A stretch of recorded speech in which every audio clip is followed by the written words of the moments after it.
At our engagement party, my future mother-in-law slapped me across the face in front of everyone. Some men are just animals. She screamed, her voice vicious. You have to beat them to make them listen. I froze. The entire ballroom fell silent. A second later, I picked up the steaming tureen of lobster bisque from the table and poured it directly over her head. So, I asked, my voice deadly calm, who's the animal now? 01. The grand ballroom of the Four Seasons glittered, crystal chandeliers casting a dazzling light across the room. Every round table, draped in crisp white linen, buzzed with celebration and noise. I, Ethan Hayes, one of the men of the hour, stood with a glass of champagne in my hand. My fiancée, Sarah Miller, was by my side as we accepted congratulations from our friends and family. My Tom Ford suit was impeccably pressed, not a single crease in sight. Sarah's crimson dress made her skin look like porcelain, her eyes sparkling. Everything felt perfect, like a dream I was afraid to wake up from. 3 years we'd been together. 3 years of me climbing from a dirt-poor kid from a small town in Ohio to a director of engineering at a top Seattle tech firm, pulling in 7 figures. I bought a condo downtown with a view of Puget Sound and a new Tesla, all cash just for this day, just to give her the future she deserved. The MC's voice boomed from the stage. And now, let's give a huge round of applause for the mother of our beautiful bride-to-be, Ms. Brenda Miller, who would like to say a few words. The room erupted in applause. My future mother-in-law, Brenda, glided onto the stage in an expensive-looking purple dress, her face beaming. She took the microphone, and her speech started normally enough, talking about the challenges of raising a daughter, her hopes for our future. But then her voice began to crack with emotion. My Sarah. She said, dabbing at her eyes. She's been the light of my life since the day she was born. I raised her all by myself, made sure she never wanted for anything. And now she's getting married. As a mother, it's just so hard to let go. A few sympathetic murmurs rippled through the crowd. I smiled at her, making a mental note to toast her properly later. Then, her tone shifted abruptly. Her eyes, sharp and cold, locked onto mine. Her voice climbed, becoming shrill and piercing. But some men have no gratitude. A girl like my Sarah, with her background, her education. And he thinks he can get away with a cash gift of $100,000? Are you kidding me? You'd offer more to a charity. The ballroom fell dead silent. The air turned to ice. Every eye in the room swiveled to me, a mixture of shock, curiosity, and a morbid fascination for the train wreck that was about to happen. The smile on my face froze. 100,000 was far more than we had discussed, and they had agreed to it. It was a generous gift, meant to help us get started. Before I could even think of what to say, Brenda's voice rang out again, laced with an undeniable command. And that condo of yours. Ethan, your name is the only one on that deed. That has to change. Today, right here, in front of all our friends and family, you will promise to add Sarah's name to it. I took a deep breath, fighting down the inferno rising in my chest. I stood up, took the microphone from a nearby stand, and tried to keep my voice even. Brenda, the gift was what we all agreed on. As for the condo, I bought that before we were engaged. It's my personal property. We can definitely talk about adding your name after we're married. Sarah, there's no rush. The moment I finished speaking, Brenda's face contorted, turning a blotchy, furious red. She slammed the microphone down on the lectern, stormed over to me in 3 quick strides, and with all her strength, slapped me hard across the face. Crack! The sound echoed through the silent room. My left cheek exploded with a searing, white-hot pain. A ringing filled my ears, and for a moment the world went mute. I was stunned. I saw my parents jump to their feet, their faces a mask of disbelief and rage. I saw our guests staring, forks and knives frozen halfway to their mouths. And then I saw Sarah. She stood right beside me, paralyzed, her lips parted as if to say something, but no sound came out. She didn't move an inch toward me. She didn't say a single word in my defense. In her eyes, I saw panic and indecision, but not a flicker of concern for the man she was supposed to marry, the man who had just been publicly assaulted by her mother. In that instant, something inside me shattered. Brenda's shrill voice, like a knife twisting in a wound, cut through the silence. Some men are just animals. You have to beat them to make them listen. I'm teaching you a lesson today. You either add her name right now, or this wedding is OFF. Her triumphant, distorted face loomed in front of me. I looked at her, and the last thread of my restraint snapped. I didn't say a word. The silence in the room was absolute. Slowly, I turned and walked back to our head table. A waiter had just placed a special terrine for the main guests, a rich, creamy lobster bisque. Steam was still rising from the golden orange soup, its rich aroma filling the air. My face was a mask of calm as I picked it up. The porcelain was hot, the heat burning through my palms and into my heart, yet all I felt was a strange, cold clarity. Holding the terrine, I walked step by deliberate step back towards Brenda. Her expression shifted from contempt to confusion, and finally, as she saw the steaming soup in my hands, her triumphant smirk dissolved into pure terror. What? What are you doing? She stammered, taking an instinctive step back. I didn't answer. Over the horrified shouts of my parents and Sarah's finally emerging shriek, I tilted the terrine and poured the entire contents, slowly, deliberately, over her perfectly coiffed head. Aha. Brenda let out a scream like a slaughtered pig. The thick, golden soup ran down her hair, coating her face. Chunks of lobster and cream clung to her expensive dress. She collapsed to the floor, howling and thrashing, and the ballroom erupted into chaos. I dropped the empty terrine, and it shattered on the marble floor. I shot one last, cold look at the utterly stunned Sarah and forced the words through my teeth. The wedding's off. Without another glance at anyone, I straightened my back and, through the pandemonium of screams and shouts, strode out of that disgusting place. The sting on my face, the ache in my heart, in that moment it all went numb. 02 back in my 1,600 square foot, meticulously decorated condo, I didn't turn on the lights. I threw myself onto the living room sofa, letting the darkness and silence wash over me. The throbbing in my cheek was a dull ache, nothing compared to the desolation in my soul. 3 years. I thought we were building a life together. I remembered her saying she loved floor-to-ceiling windows, so I bought this place with its panoramic view of the Sound. I remembered her mentioning a specific designer bag, and I'd scoured every boutique in Paris on a business trip to find it for her. I thought she saw my love in every sacrifice, every effort, but to them, it was all just leverage. My love, my hard work, it was all just something to be trampled on and extorted. After what felt like an eternity, the doorbell began to ring, a frantic, incessant buzzing that echoed through the condo. I knew who it was. I didn't move, letting the jarring sound fill the empty space. Then came Sarah's voice, muffled through the door, thick with tears. Ethan, open the door. Please. I know you're in there.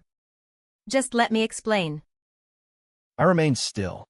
I pulled out my phone and, one by one, blocked her number, her iMessage, her Instagram, her everything. The ringing stopped, replaced by heavy pounding, punctuated by the deep, muffled voice of a man. It had to be her father, Robert Miller. I let out a bitter laugh. The man who sat silently and watched his future son-in-law get assaulted was now finding the strength to beat down my door. Finally, the noise outside stopped. Just as I started to relax, my phone rang. A number I didn't recognize. Like a fool, I answered. Sarah's hysterical sobs filled my ear. Ethan.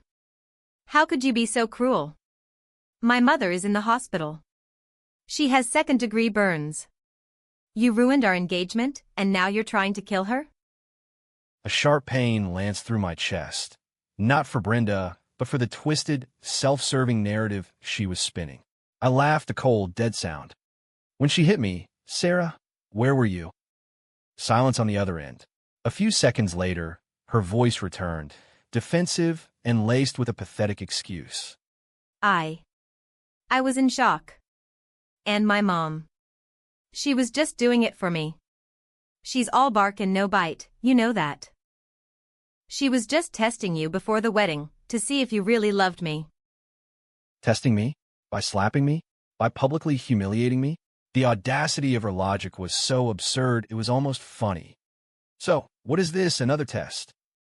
Ethan. She snapped. What's done is done. Arguing about it won't help anything. My dad is here, too. He wants to talk to you. The phone was passed, and Robert's dull voice came on the line. Ethan, you were impulsive today. Brenda has a temper, but she's your elder. As a man, you have to learn to take things on the chin. Laying hands on an older woman. That's not a good look. I listened silently, feeling like I was in the middle of a surreal dark comedy. This father-daughter duo, playing good cop, bad cop, they were quite the team. And I asked flatly. The phone returned to Sarah. Thinking the groundwork had been laid, she finally got to their solution. Ethan, my mom said that if you come to the hospital right now, get on your knees and formally apologize to her. And then, in front of her, sign a transfer of deed giving me half ownership of the condo. We can pretend today never happened. We can go back to how things were. Get on my knees? Apologize? Sign away my property? Rage, pure and hot, coursed through me. My chest heaved. So that was the endgame. The slap, the public scene. It was all a carefully orchestrated ambush designed to break me, to bleed me dry. I closed my eyes, took a long, slow breath, and when I opened them again, they were chips of ice. I didn't argue. Instead, I activated another function on my phone. Sarah, listen to this. I pressed play. The clear audio from my phone filled the silence. It was the recording from the party. Brenda's tearful speech, her outrageous demands, and then her classic line, ringing out loud and clear. Some men are just animals. You have to beat them to make them listen. Followed by the sharp, unmistakable crack of the slap. I'd had my phone recording in my suit pocket the entire time. A habit from years of contentious meetings in the tech world. Dead silence on the other end. I could picture Sarah's blood-drained face, Robert's stunned expression. Sarah, I'll say this one more time. I said, my voice devoid of any warmth. The wedding is off. You can either leave now, and we go our separate ways, or we can settle this in court. And I won't just sue your mother for assault. I'll sue you all for emotional distress. Ethan, you recorded it. Sarah's voice trembled with disbelief. When you deal with people like you. I said coldly, you learn to take precautions. I hung up and blocked the new number. I walked to the door and looked through the peephole. Sarah and her father were still there. Her face was streaked with tears, her eyes a mixture of shock, resentment, and the dawning panic of a failed con. I felt nothing, not a shred of pity. 3 years of love, buried by my own hand in a single night. From this day forward, I, Ethan Hayes, would never shed another tear for that family. The next day, the storm I'd been expecting finally broke. Local Seattle news blogs, Reddit threads, and TikTok were suddenly flooded with posts and videos. The headlines were all variations on a theme, crafted for maximum outrage. Shocking, Seattle tech director viciously attacks future mother-in-law at engagement party. Blue-collar groom shows true colors, assaults elder over wedding costs. In the videos, Brenda lay in a hospital bed, her head and arms wrapped in thick bandages, her face pale. She wept for the camera, detailing my supposed monstrous attack. She painted me as a manipulative user who had leveraged her daughter's connections to get ahead, a classic case of a guy who gets a little money and forgets where he came from. She claimed I flew into a rage and beat her, a defenseless old woman, because she'd asked for a fairer contribution to their wedding. The person filming was Sarah's cousin, a guy I'd never met but had heard was a small-time hustler. He was live-streaming from the hospital, his camera lingering on Brenda's injuries as he worked up a frenzy, demanding that the internet find me and serve justice. It didn't take long. My personal information, my name, my company, my job title, even the address of my parents' home in Ohio, was doxed and plastered everywhere. My phone blew up. Hundreds of texts from unknown numbers poured in, a torrent of vile, hateful messages. The reception desk in my company was overwhelmed with calls from people demanding I be fired. My boss, the VP of engineering, called me into his office, his face grim.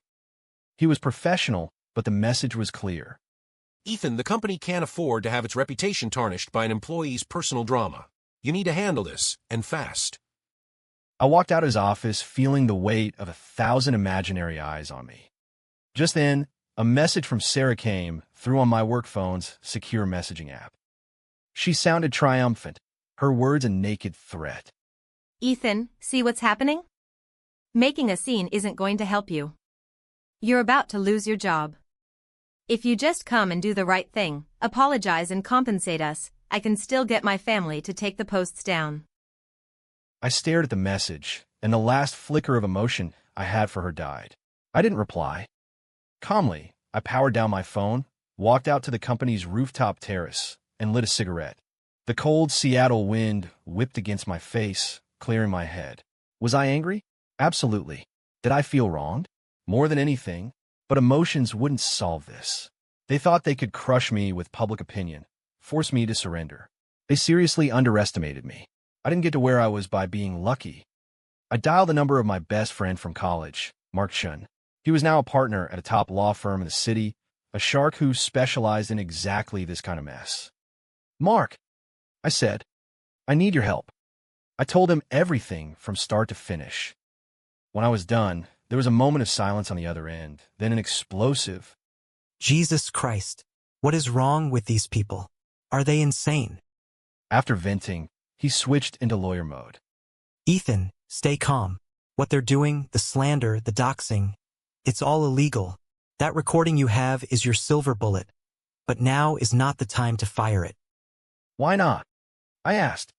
Let them dig their own graves. Mark said, his voice sharp and confident. Right now, the narrative is theirs. If you speak out, you'll just sound defensive. We need them to get greedier, to fully expose themselves for the vultures they are. Then, when we strike, it will be a kill shot. Let the story breathe for a bit. I understood. So what do I do? For now, you play along. Mark advised. Contact Sarah. Act scared. Tell her you're willing to negotiate. Make them think they've got you cornered. While you do that, I'll start compiling the evidence and drafting the lawsuits. Okay. I hung up, a sense of control returning to me. I turned my phone back on and sent a simple text to Sarah. Let's talk. After sending it, I made another call. Hello. Is this Blackwater Investigations? I need you to run a background check on someone. Actually, on a whole family. I was going to find out everything there was to know about Brenda Miller, Robert Miller, and that hustler cousin of theirs. I had a gut feeling that this family, seemingly run by one tyrannical woman, had far more skeletons in its closet, and I was going to find every single one. 04 Sarah responded quickly, arranging a meeting for the next day at a private room in a high-end downtown steakhouse. I arrived on time. As I opened the door to the private dining room, I was hit by a cloying mix of expensive leather, cigar smoke, and cheap perfume. 3 people were seated inside: Brenda, Sarah, and the cousin from the videos, whose name I now knew was Vince. Brenda was lounging in a large leather chair, bandages still wrapped around her face, but the venom in her eyes was as potent as ever. She shot me a look of pure contempt and turned away, refusing to even acknowledge me. Vince, with a buzz cut and a thick gold chain around his neck, had his feet up on the table. He looked me up and down with a challenging, predatory glare. Only Sarah stood up, forcing a weak smile. Ethan, you're here. She had makeup on, but it couldn't hide the dark circles under her eyes or the exhaustion etched on her face. I ignored the other 2, my gaze fixed on her. Let's get this over with, I said coolly, taking a seat opposite them. A waiter was pouring glasses of expensive Cabernet, but the rich aroma couldn't cut through the thick, suffocating stench of greed in the room. So, you finally came to your senses? Vince said, dropping his feet to the floor. He leaned forward, tapping a thick finger on the polished wood table. My cousin's got a soft spot for you. If it were up to me, I'd have broken both your legs by now. I just stared at him, my expression unreadable, as if observing a particularly uninteresting insect. Brenda couldn't hold back any longer. You little bastard. She shrieked. You have the nerve to show your face. If it weren't for you, I wouldn't be in this much pain. Let me tell you, this isn't over. Sarah quickly placed a hand on her arm. Mom, don't get worked up. Your health. We agreed to let Vince handle this, remember? She turned to me, her eyes pleading, her voice a practiced, gentle tone. Ethan, look what you've done to my mother. The doctor said those burns could have been disfiguring. I had to suppress a bitter laugh. What a performance. Good cop, bad cop, mother-daughter edition. Vince pulled a single sheet of paper from his briefcase and slapped it down on the table in front of me. Enough of the crap. Here's a list of our demands. Read it. I glanced down. The page was a typed list of shocking, audacious demands. Emotional distress, $500,000. Medical expenses and future plastic surgery, $200,000. Lost wages and punitive damages, $100,000. Compensation for Sarah's wasted youth, $100,000. And at the bottom, scrawled in angry red ink with multiple exclamation points, must immediately sign over title of the condo at address to Sarah Miller. A grand total of $900,000 in cash, plus a condo worth over $2 million. They weren't treating me like an ATM. They were treating me like a lottery ticket they had a right to cash. I looked up, my eyes bypassing the ridiculous list and settling on Sarah for the last time. My voice was quiet but carried clearly across the table.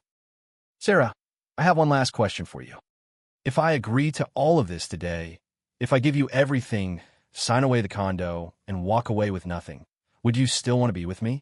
Would you still go out for a $10 bowl of ramen with me, like we did when we first met? Her eyes darted away. She couldn't meet my gaze. Her lips trembled, but she couldn't form a single word. Silence. A long, damning silence. It was more hurtful than any insult she could have thrown at me. I understood. I finally completely understood. I started to laugh. It was a genuine laugh, a laugh of pure, unadulterated release, so hard that tears pricked my eyes. My heart, in that moment, turned to stone. Fine, I said. I'll sign. Greedy, triumphant smiles bloomed on Brenda's and Vince's faces. Sarah let out a visible sigh of relief, as if a great weight had been lifted from her shoulders. Vince produced a pre-drafted compensation and property transfer agreement and a pen, sliding them in front of me. Smart move. Sign it, and we'll need your thumbprint. I picked up the pen. Under their expectant, feverish gazes, I pretended I was about to sign my name. I could practically see Brenda mentally spending the money, planning her next cruise. But just as the tip of the pen was about to touch the paper, I paused. I slowly lifted my head and looked at them. Then, from my other pocket, I pulled out my second phone. I turned on the screen and angled it toward them. The screen clearly showed the video recording interface, which had been running since the moment I walked in. Every ugly word, every extortionate demand had been captured in high definition. Brenda, I said, my voice dangerously soft. I've recorded this entire conversation. The words dropped into the quiet room like a grenade. According to the revised code of Washington, Section 9A, 56, 120, extortion in the first degree is a Class B felony.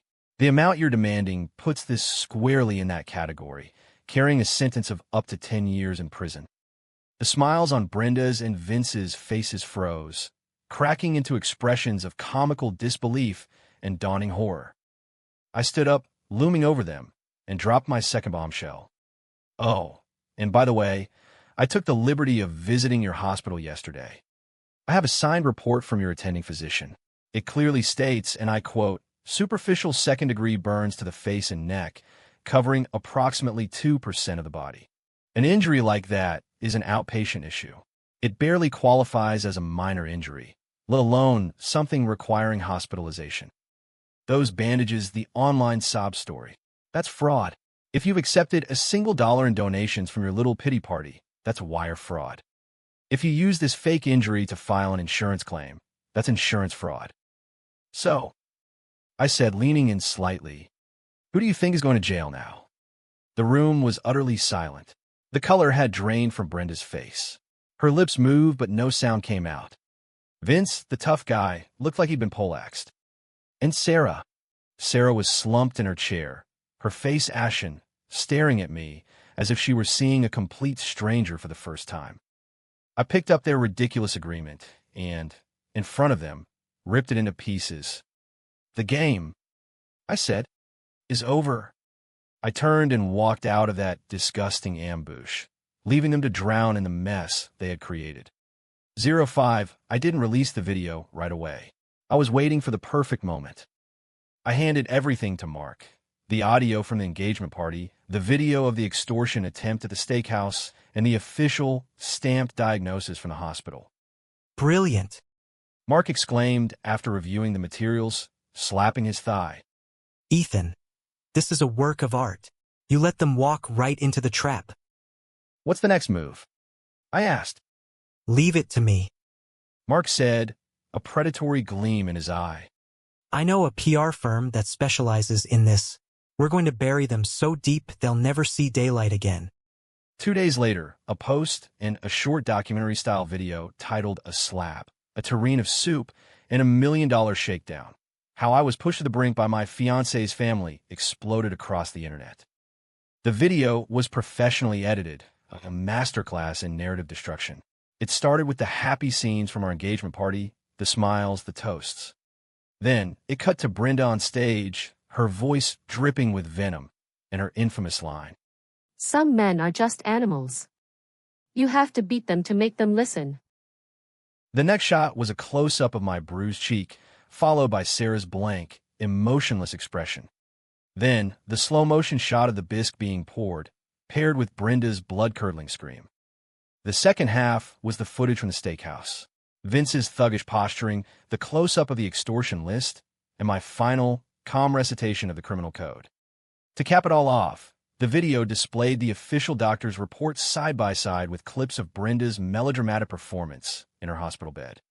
There wasn't a single word of my own commentary. It was all facts, all evidence. And its cold, brutal objectivity was more powerful than any emotional plea. Within an hour of being posted, the internet was on fire. Holy S. The plot twist of the year. I was one of the people trashing this guy, and now I want to punch myself in the face. This isn't a mother-in-law, this is a crime family. It's like a low-budget episode of The Sopranos. You have to beat them to make them listen? What century is this woman from? She's a monster. They were mad about a $100,000 gift and wanted a multi-million-dollar condo for free. The nerve of these people is unbelievable. That cousin is 100% a scumbag. He looks and talks like a cheap movie villain. The tide of public opinion turned with the force of a tsunami. The same online mob that had been calling for my head was now relentlessly attacking the Millers. Hashtags like hashtag monster-in-law and hashtag Seattle Shakedown started trending on Twitter. Brenda's hospital live streams became a viral meme. Vince's TikTok account was permanently banned for spreading disinformation and inciting harassment. Their home address and phone numbers were leaked, and rumor had it people were sending them mountains of unordered pizzas, all cash on delivery. Everything they had inflicted on me was now being returned to them, tenfold. My phone finally fell silent. Sarah's, however, was probably melting. She tried calling me from dozens of different numbers. I didn't answer a single one. Finally, a message came through on a new burner account she must have created. It was a long, rambling voice memo filled with desperate sobs. Ethan, I'm begging you, please take the video down. We can't even leave the house anymore. My mom.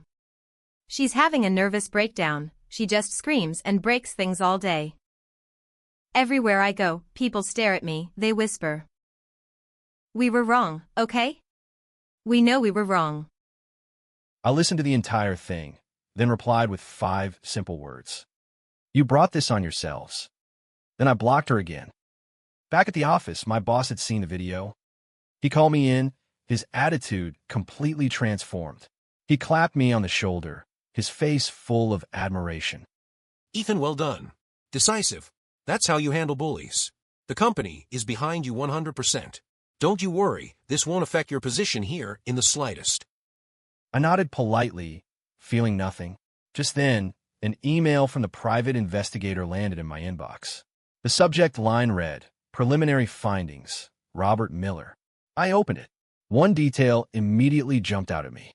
The report showed that Robert Miller, the quiet, henpecked man I thought I knew, had been making regular, substantial wire transfers from a discreet third-party account to an unknown bank account in Tacoma. The transfers were like clockwork, every month for years. The amount was nearly 2/3 of his salary. I tapped my fingers on my desk. A man who lived so frugally, who endured constant verbal abuse at home, was secretly sending most of his money to a stranger. What was that about? A slow, cold smile spread across my face. This show was about to get a whole lot more interesting. 06, I instructed the P.I. to dig deeper into Robert Miller's secret finances. Money trails always lead somewhere. A week later, a more detailed report was waiting for me. Reading it, I had to marvel at the sheer, unadulterated drama of it all.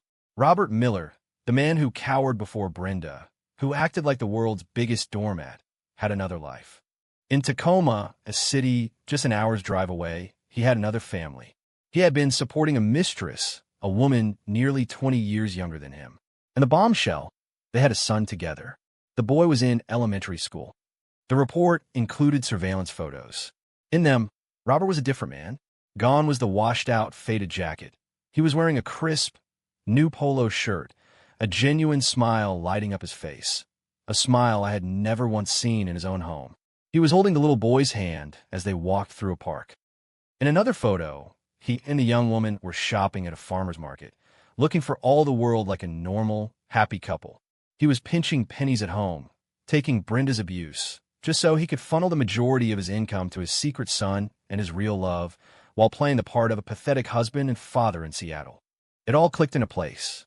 I finally understood Brenda's hysteria, her frantic, desperate need to squeeze every last cent out of me. She must have suspected something. She must have felt the foundation of her life. The home she ruled with an iron fist was nothing but an empty shell, ready to collapse at any moment. Her tyranny, her need for control, it was all a desperate attempt to mask her own fear and the utter failure of her marriage. What a cosmic joke. Just then my phone rang. It was Sarah again. She had somehow managed to get my new number from a colleague at work. I answered. Her voice was raw and exhausted. Ethan, can we meet? Please. I'm begging you. After a moment's hesitation, I agreed.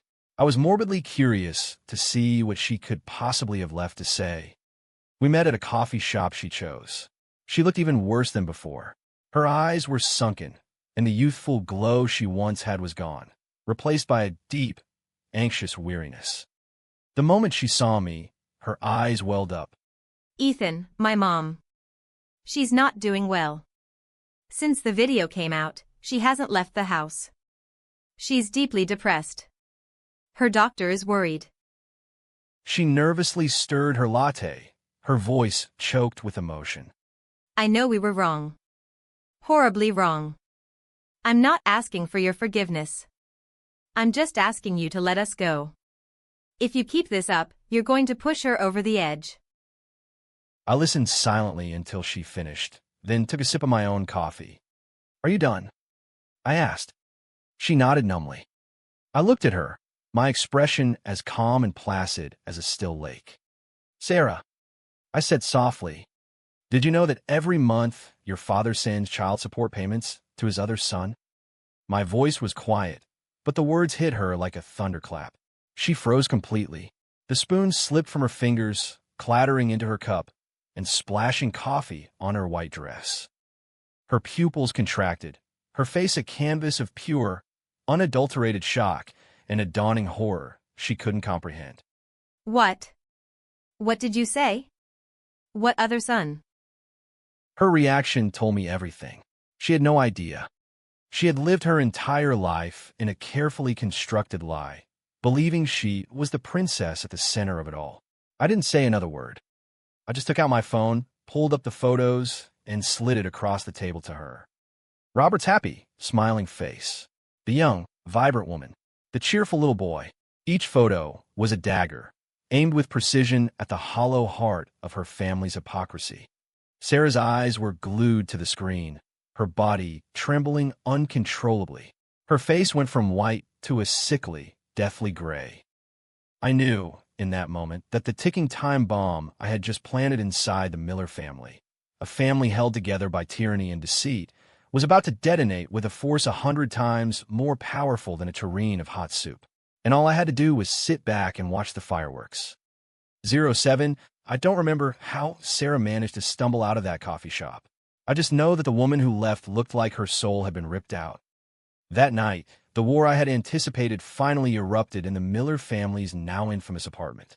I got the play-by-play later from Mark's source inside their condo building, a gossipy woman on the HOA board. Apparently, Sarah got home, didn't say a word, and just threw my phone down in front of Brenda, who was in the living room, predictably ranting about me. At first, Brenda was dismissive. What is this garbage now? She muttered, picking up the phone. But when she saw the pictures, her tirade stopped cold. The living room fell silent. Then came a scream that was barely human. Brenda couldn't process it. The worthless loser she had berated for decades, the man she had controlled for their entire marriage, had dared have a whole other life behind her back. A life with another woman and another son. Her carefully crafted world, her absolute power. It all shattered in an instant, more completely than the tureen I had smashed on the ballroom floor. She lost her mind. She ran into the kitchen, grabbed a butcher knife, and went after Robert, who had just walked in the door from work. The sight of the knife shocked him, but when he saw the photos on the phone in Sarah's hand, he knew the game was up. Decades of resentment, humiliation, and repressed rage finally exploded out of him. He didn't back down. He lunged forward, wrestled the knife from her hand, and threw it across the room. Have you lost your mind? He roared at her for the first time in their lives. I can't take it anymore. You're a miserable tyrant. With her, I feel like a man. With her, I feel human. The argument quickly devolved into a physical brawl. Brenda clawed at him like a wild animal. Robert shoved her to the ground. They rolled around the small living room, a whirlwind of pathetic violence. Everything breakable in the apartment was destroyed. Vases, lamps, the TV, shards of their life flew everywhere. The self-proclaimed abuser, the woman who preached a philosophy of violence, was now a betrayed victim, wailing on the floor. The irony was poetic. Vince, the thug cousin, must have gotten a call because he showed up with two of his buddies, ready to teach his uncle a lesson. But Robert, now a cornered animal, was done being pushed around. He grabbed an unbroken ceramic lamp and smashed it over Vince's head, drawing blood. The whole disaster ended when the neighbors called the police. The cops arrived to a scene of total carnage, a wrecked apartment and a cast of bloodied, hysterical characters. The family's disgrace, now a local legend, became the new hot gossip for the entire building. Sitting in my own bright, peaceful living room, I watched a grainy video of the chaos, filmed by a neighbor through their window. I could hear the screaming, the cursing, the smashing. My heart was calm. Let the dogs devour each other. I felt no pity. I just picked up my phone and authorized Mark to formally file the lawsuit against Brenda Miller for defamation and attempted extortion. The Miller family was already imploding. My counterattack was just beginning. 08, the day of the defamation trial, was bright and clear. I walked into the courthouse in a crisp suit, my lawyer, Mark, at my side. At the defendant's table, the Miller family looked like hollowed-out shells of their former selves. Brenda had aged a decade. Her hair was streaked with gray, and her eyes were a mixture of hatred and despair. Robert sat beside her, but they maintained a careful distance, an unbridgeable chasm between them. Sarah was in the gallery, her head bowed, her hands trembling in her lap. And Vince, a bandage still on his head, sat there as Brenda's key witness, looking bored and menacing. The trial began. Mark was methodical, presenting the evidence to the judge and jury. The full audio from the engagement party. The high-definition video of the steakhouse shakedown. The official doctor's report. Screenshots of the slanderous online posts. recordings of the harassing phone calls to my office. Each piece of evidence was a hammer blow, cracking the Millers' already fragile defense. Their lawyer was completely outmatched, his arguments flimsy and pathetic against the mountain of proof. He tried to frame Brenda's actions as a mother's fierce love and words spoken in anger, but it sounded ridiculous. Every question from the judge left Brenda flustered and stammering. All she could do was repeat. He started it. He threw soup on me. Mark calmly countered. Before the plaintiff poured the soup, did you, or did you not, strike him across the face? Did you, or did you not, publicly issue humiliating and slanderous statements? Brenda was speechless. The trial was a landslide. The verdict was a foregone conclusion. During the final statements, I rose to my feet. I didn't get emotional. I didn't play the victim. I simply recounted the facts and described the damage their actions had caused to my personal and professional life. Then, just before I sat down, I added one final, seemingly off-the-cuff remark. Your Honor, I also feel compelled to mention the defendant's primary witness, Mr. Vince Moretti. I looked directly at the cousin. During his online live streams, Mr. Moretti repeatedly made public threats against my life, stating he was going to break my legs. I've been led to believe that Mr. Moretti is quite well known in certain circles, and his past activities might be even more compelling than today's testimony. I sat down. In the gallery, I saw a man in a plain suit who had been quietly observing the trial. A friend of Mark's from the Seattle PD's fraud division nods slightly and jots something in his notebook. The verdict was delivered on the spot. Brenda Miller was found guilty of defamation. She was sentenced to 6 months of probation, ordered to pay me $50,000 in damages, and, most humiliatingly, required to publish a full-page public apology to me in the Seattle Times for 3 consecutive days. When the sentence was read, Brenda's legs gave out, and she collapsed in her chair. As I walked out of the courthouse into the bright sunshine, I felt a sense of closure. Less than an hour later, Mark called, his voice bubbling with amusement. Ethan, you're not going to believe this. That cousin, Vince, the moment he stepped out of the courthouse, a couple of plainclothes detectives picked him up. I wasn't surprised at all. The P.I. had discovered Vince had a rap sheet for assault and was currently involved in some shady online debt collection schemes that bordered on loan sharking. My statement in court was just the nudge the police needed. The Millers had not only lost the case and a fortune they didn't have, but they had also managed to get their only enforcer thrown in jail. I glanced at my phone. A long, desperate text from Sarah, full of apologies and pleas, had just come through. I deleted it without a second thought. The game was entering its next phase. 09, losing the lawsuit sent Brenda completely over the edge. She blamed her entire downfall on Robert's betrayal. She immediately filed for divorce, demanding alimony, damages for emotional distress, and for Robert to be left with absolutely nothing.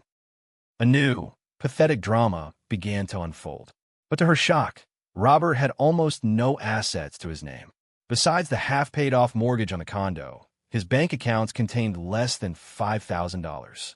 His meager salary had been systematically siphoned off for years. Brenda threw tantrums in court, but she had no proof of where the money went. That's when I provided a little assistance. Using an anonymous, encrypted email address, I sent a neatly packaged file to Brenda's lawyer. It contained Robert's complete bank statements for the last 5 years, with every transfer to his mistress's account in Tacoma clearly highlighted.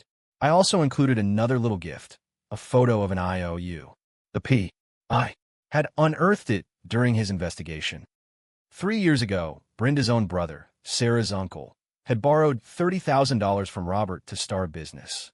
The loan was documented, signed, and had never been paid back. Brenda's lawyer, seeing his chance, immediately used the evidence to sue Robert for fraudulent transfer of marital assets. Brenda, armed with the IOU, then stormed over to her brother's house to demand repayment. Her brother, a deadbeat who had long since gambled the money away, claimed the $30,000 was a gift, not a loan.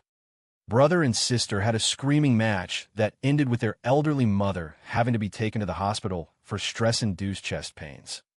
Ultimately, the court ruled that Robert had indeed hidden assets and ordered him to pay half of the transferred amount to Brenda.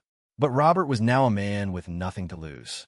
He declared he'd rather go to jail as a deadbeat than give that woman another dime. He promptly filed for bankruptcy. Brenda, after all her scheming, ended up with nothing. Her legal battles had drained her life savings. She lost her husband, her condo was foreclosed on by the bank, and her own family had disowned her. The woman who had tried to devour me whole was now utterly alone, with nothing to her name. Listening to Mark recount the saga over the phone was like hearing a story about strangers. I had used their own greed to defeat them. I set them against each other and watched them tear themselves apart. It was the most fitting revenge I could have imagined. Then a year passed. My life had transformed. I left my corporate job and, with a few brilliant colleagues, launched my own tech startup. Leveraging my network and expertise, we secured our first round of venture capital funding and were already making waves. I was at a swanky industry gala, mingling a glass of champagne in my hand. As I was chatting with a potential investor, a server carrying a tray of drinks bumped into me, spilling a few drops of red wine on my hand. Oh my God, I'm so sorry, sir. A familiar, yet distant, voice stammered. I looked up and froze. It was Sarah. She was wearing a cheap, ill-fitting server's uniform. Her heavy makeup couldn't hide the sallow, exhausted pallor of her skin. The bright, sparkling eyes I once knew were now dull and lifeless. She recognized me at the same instant, and her body went rigid, the tray in her hands trembling. Her gaze flickered from my tailored suit to the expensive watch on my wrist, then back to her own uniform. Her expression was a painful cocktail of shame, embarrassment, and a flicker of resentment. I simply took a napkin, wiped my hand, and gave her a curt nod before turning to walk away. Ethan. She called out, her voice desperate. She rushed forward and grabbed my sleeve. I stopped and turned back to her. Can we just talk for a second? She pleaded. I glanced over at a quiet seating area in the corner. You have 5 minutes. We sat down on a plush sofa. She couldn't look at me, her hands wringing the fabric of her apron. She started, and tears immediately began to fall. I know I have no right to talk to you. I'm sorry, Ethan. I am so sorry. If I could go back to that night, I would have stopped her. I swear I would have. My parents are divorced. My mom is a wreck. She lives in a tiny apartment, her health is failing. My uncle's family won't even speak to us anymore. She was sobbing now, a lost, broken person. I'm working 3 different restaurant jobs just to get by. Ethan, I know what I did was wrong. But I still love you. Can you please just give me another chance? I don't want anything from you. I'd do anything just to be with you again. I listened to it all, her confession, her tears. I felt nothing. It was like watching a movie with the sound off. Just then, a warm, confident voice sounded beside me. Ethan, there you are. I turned. A stunning woman in a chic white pantsuit, her posture radiating elegance and intelligence, was walking toward me. It was my girlfriend, Claire. She's a lawyer, Mark's younger sister, in fact. We met at a dinner party and clicked instantly. She's brilliant, independent, and sees the world with a clarity I admire. With her, I feel seen, respected, and supported. Claire came to my side, her hand finding mine and giving it a gentle squeeze. She glanced at the weeping Sarah and asked me politely, A friend of yours? Sarah looked at Claire, at her poise, her confidence, her success. Then she looked down at herself. The tears flowed harder. I stood up, not answering Claire's question. I looked down at Sarah, my gaze holding no hatred, no pity, only a cold, vast distance. You've got it all wrong, Sarah, I said, my voice calm and final. You were never in love with me. You were in love with the man you and your family thought you could control. I didn't wait for a response. Claire's hand tightened on mine, and together we walked away, leaving her there in the ruins of her own making. We didn't look back. Some wounds never fully heal. The best you can do is let them become scars, medals you earned for surviving a war. 11. I thought the story was over. I had underestimated Brenda Miller's capacity for madness. The divorce, the bankruptcy, the public humiliation, the cumulative blows had shattered her sanity.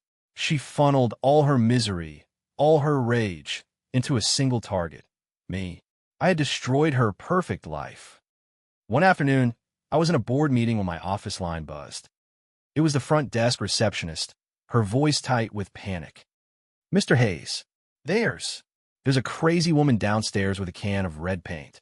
She's screaming your name and trying to get past security." I knew exactly who it was. I had anticipated that Brenda, cornered and desperate, might do something extreme. When we first moved into the new office, I had given building security her photo and a warning. I spoke calmly into the phone. "Do not engage. Detain her and call the police. And make sure you save all the security footage." I hung up and continued the meeting as if nothing had happened. By the time I went downstairs, the police were already there. Brenda was pinned to the lobby floor by 2 security guards, still struggling and spewing curses. Her hair was wild, her eyes feral. A can of red paint lay on its side, a viscous crimson pool spreading across the polished floor. When she saw me, she thrashed harder, her voice a raw shriek of pure venom. "Ethan Hayes. You bastard. You'll burn in hell for this. I'll haunt you from the grave." I didn't go near her. I didn't even look her in the eye. I felt no anger, no fear, nothing. I simply let my legal team handle it. The security footage was crystal clear. It showed her arriving with the paint, screaming threats, and attempting to force her way into the building. The case was open and shut. She was charged with trespassing, attempted vandalism, and making terroristic threats, and was sentenced to 15 days in county jail. The incident made the local news, a minor story that served as an excuse for the media to rehash her entire sordid history. She became a citywide cautionary tale, a caricature of greed and bitterness. 15 days later, when she was released, I heard she was a different person, vacant, rambling, completely broken. She was no longer capable of making waves. A ghost who had simply faded away into the city's margins. A person's ruin doesn't come from external attacks. It grows from the poison within. 12. The storms finally passed. My company's new product launch was a massive success, and our valuation soared. Claire and I bought a beautiful house with a large garden in the hills overlooking the city, and we spent our weekends arguing playfully over blueprints and paint swatches.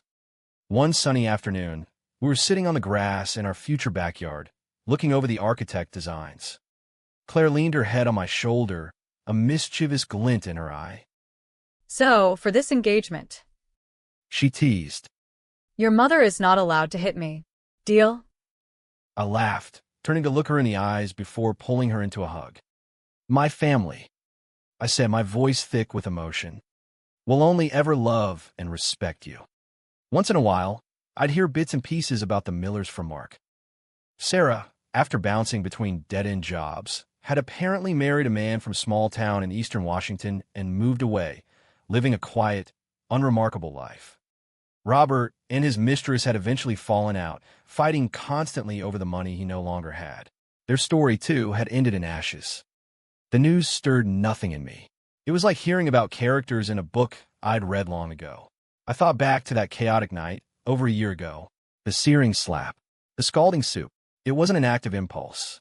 It was the first shot I fired in a war for my own dignity. It was the death knell for a foolish, one-sided love I had finally woken up from. The sun felt warm on my skin. Claire's hand was in mine, a steady, comforting presence. I finally understood. True happiness isn't something you find by enduring abuse or begging for scraps of affection. It's something you have to win for yourself. You have to win your dignity to earn the right to be loved. You have to win your own life to earn a future filled with light.